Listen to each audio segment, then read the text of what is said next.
सभी को नमस्कार। उम्मीद करता हूँ आप अच्छे होंगे, स्वस्थ होंगे।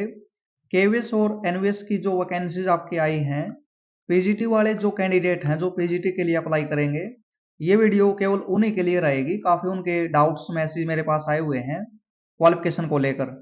काफ़ी आपके डाउट हैं क्योंकि इसमें कुछ अलग तरीके से आपकी दी हुई है इन्होंने। जो आपकी किसी भी स्टेट में वैकेंसीज आपकी पीजीटी के लिए आती हैं, हरियाणा की बात करूँ या कहीं और भी आपकी आती हैं, तो मोस्टली एक ही चीज आपसे मांगी जाती है, वही पोस्ट ग्रेजुएशन आपकी जिस सब्जेक्ट से आप कर रहे हैं अप्लाई, उससे आपकी होनी चाहिए। और उसमें 50% आपके नंबर होने चाहिए, साथ में बीएड आपकी होनी चाहिए। लेकिन यहाँ पर ये चीजें तो आपके साथ होंगी, लेकिन इसके अलावा ग्रेजुएशन में भी यहाँ पर केवीएस की बात करूं मैं, तो उसमें ग्रेजुएशन में भी वही सब्जेक्ट आपके द्वारा पढ़ा होना चाहिए। लेकिन एनवीएस में आपका ऐसा नहीं है। तो सभी सब्जेक्ट का एक एक करके देखेंगे। आप अपना इसमें अच्छे से देख लेना। और वीडियो आप नहीं देख रहे हैं तो एक बार वही अच्छे से नोटिफिकेशन देख लेना। समझ में आपको नहीं आया हो तो वीडियो आप लास्ट तक देख सकते हैं। तो इसमें मैं बात करूं, ये चीजें तो आपके साथ दी हुई है इन्होंने पहले ही। वही पोस्ट ग्रेजुएशन है जो आपकी मास्टर डिग्री है, 50% नंबर के साथ आपकी होनी चाहिए।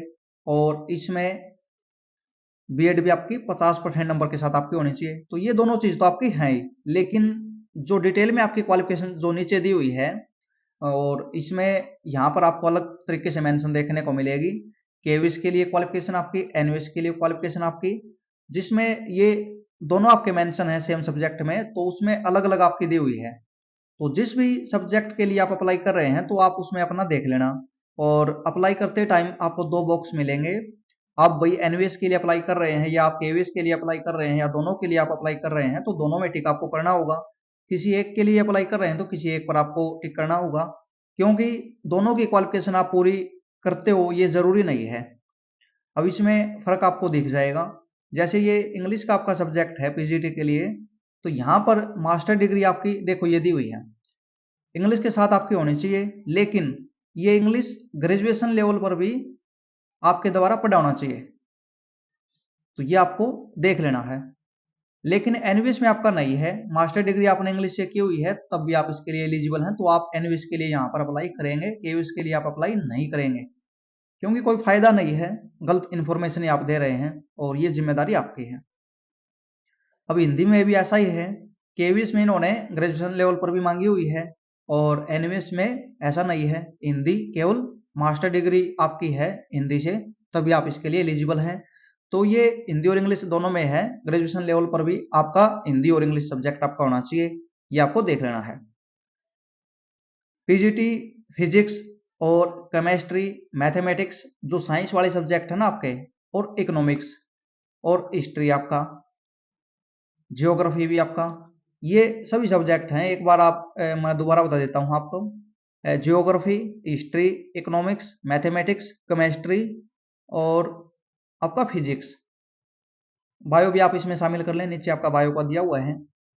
और ये है ना जो सब्जेक्ट है, इसमें ग्रेजुएशन लेवल पर भी आपके द्वारा ये सब्जेक्ट पढ़े होने चाहिए। मास्टर डिग्री तो आपकी 50% नंबर के साथ होनी चाहिए, लेकिन ग्रेजुएशन में भी आपके पास ये सब्जेक्ट आपका होना चाहिए, तभी आप इन सब्जेक्ट के लिए एलिजिबल हैं। और ये बात कर रहा हूँ मैं केवीएस और एनवीएस दोनों की। तो ये दोनों के लिए अप्लाई कर सकते हैं अगर आपकी इस तरह की क्वालिफिकेशन है तो। अगर आपकी इस तरह की नहीं है तो आप इनमें अप्लाई नहीं कर पाएंगे पीजीटी के लिए। तो इन्होंने ग्रेजुएशन में भी चीजें मांगी हुई हैं, एएमआरएस में भी आपका कुछ ऐसा ही देखने को मिला था। तो ये आपको ध्यान देना है। अब कॉमर्स वाले हैं, इनको भी काफी डाउट रहता है भाई, कई इकोनॉमिक्स से जो बिजनेस इकोनॉमिक्स से जो करते हैं एमकॉम, तो ये एलिजिबल आपके नहीं होते। यहाँ पर एनवीएस केवीएस की बात करूं मैं, in commerce holder of MCom degree in applied, यानी अप्लाइड जो आपकी कॉमर्स वाली है प्रॉपर, तो ये इसके लिए एलिजिबल है। बिजनेस इकोनॉमिक्स सेल नॉट भी एलिजिबल। तो बिजनेस इकोनॉमिक्स वाले यहाँ पर आपके एलिजिबल आपके नहीं होंगे, तो ये एलिजिबल नहीं रहेंगे कॉमर्स के लिए। यहाँ पर ग्रेजुएशन की बात इन्होंने नहीं की, लेकिन ईएमआरएस में इन्होंने की हुई थी। तो कॉमर्स वाले ध्यान दें, आप एलिजिबल हैं, एमकॉम आपने किया हुआ है तो। अब एनवीएस में क्या है, इन कॉमर्स आपका provided the candidate has study concern subject आपका, यानी ग्रेजुएशन लेवल।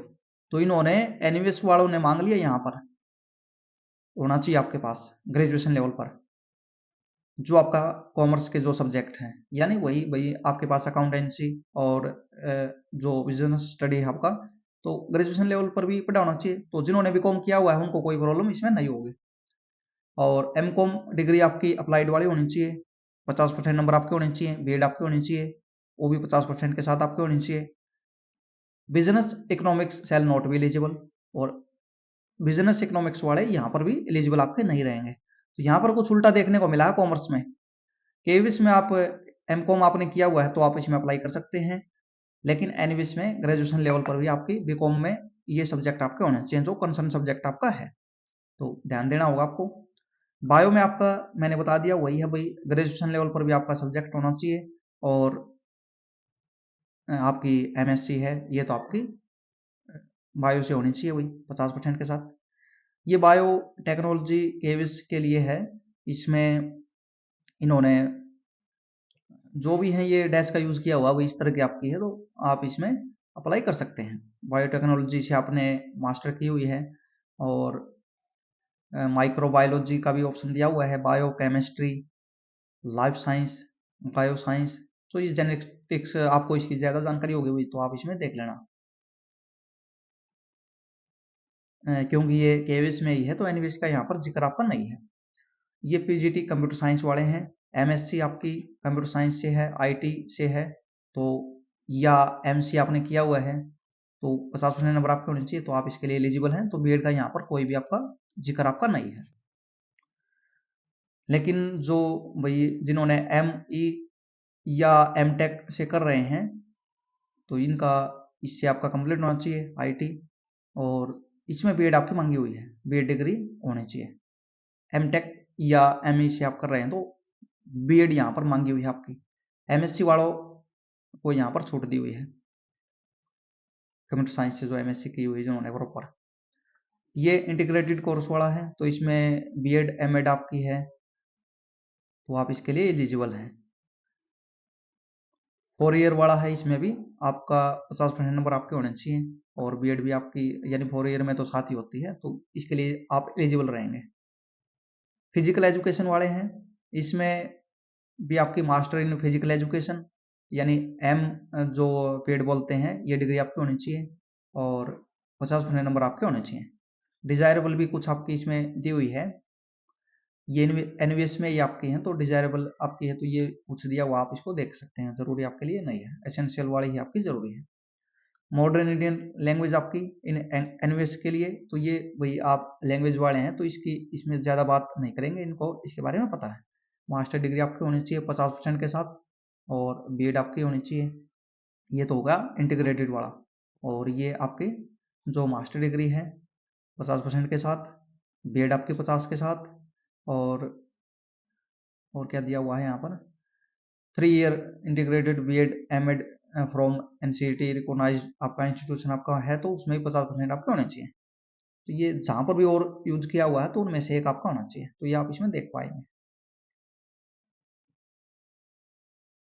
तो यही आपके डाउट थे, जो भी सब्जेक्ट मैंने बताए हैं उसी के हिसाब से आपको अप्लाई करना है। एनवीएस के लिए आपको ज़्यादा प्रॉब्लम आपको नहीं हो रही, लेकिन केवीएस में आपका ग्रेजुएशन लेवल पर भी वही सब्जेक्ट आपके द्वारा पढ़ा होना चाहिए। और जो साइंस वाले मैथमेटिक्स वाले जो सब्जेक्ट हैं, या जो हिस्ट्री का भी इन्होंने दिया हुआ है, जियोग्राफी का भी दिया हुआ है, यानी मोस्टली में भी ग्रेजुएशन में इन्होंने मांगा हुआ है, जो केवीएस की बात करूँ मैं, और एनवीएस में भी इनमें तो मांगा ही हुआ है इन्होंने। एमकॉम वालों को थोड़ी इसमें छूट देखने को यहाँ पर मिल रही है। तो इस वीडियो में यही जानकारी आपके साथ शेयर करनी थी। धन्यवाद।